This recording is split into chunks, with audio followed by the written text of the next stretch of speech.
আমি একটা অপরাধ করে ফেলেছি মা। কি অপরাধ করেছিস তুই? বল, কি অপরাধ করেছিস?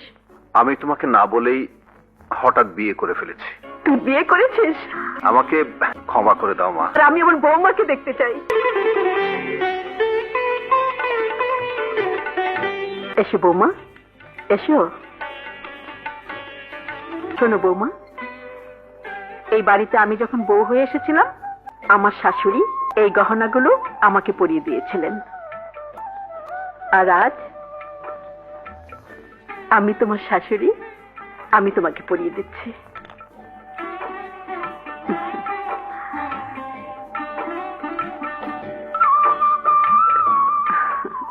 রকি, হঠাৎ করে তুই বিয়ে করে ফেলেছিস, তাই আমি আগামী শুক্রবার অনেক লোককে দাওয়াত করেছি। খুব ভালো করেছো মা, খুব ভালো করেছো।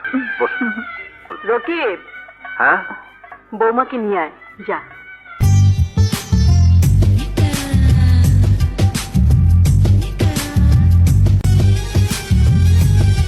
আসসালামু আলাইকুম। ওয়ালাইকুম আসসালাম। আপনাকে তো ঠিক চিনতে পারলাম না। আমার নাম জরিনা বেগম।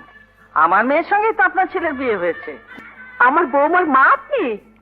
আসুন আসুন। তা আপনি একা কেন? বেয়াই সাহেব কোথায়? আমার মেয়েটা যখন খুব ছোট ছিল তখনই আমার সাহেব দুনিয়া ছেড়ে চলে গেছে।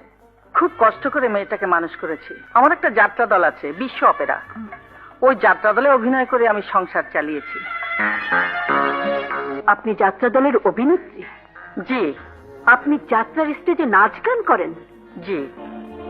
রকিব, এই রকিব, বিয়ে করেছিস? বল, কাকে বিয়ে করেছিস? এই মুহূর্তে আপনার মেয়েকে নিয়ে আমার বাড়ি থেকে বেরিয়ে যান। মা। তুই চুপ কর, আপনি বেরিয়ে যান। যাচ্ছি যাচ্ছি। যাওয়ার আগে একটা কথা বলতে চাই। যাত্রা গান করা যদি পাপ হয়, সেই পাপ আমি কোনো বাড়িতে আসবো না, আসবো না।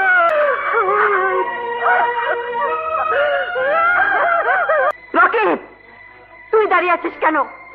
ওই যাত্রা দলের মেয়েকে যেখান থেকে তুলে এনেছিস ওখানে রেখে আয়, যা।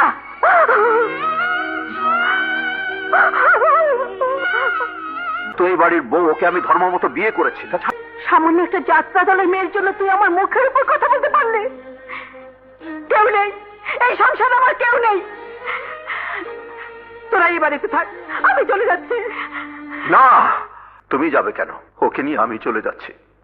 তুই যদি আমাকে ছাড়া থাকতে পারিস, আমিও তোকে ছাড়া থাকতে পারবো। আর এই বাড়িতে পা রাখবি না। যা, এই মুহূর্তে বেরিয়ে যা।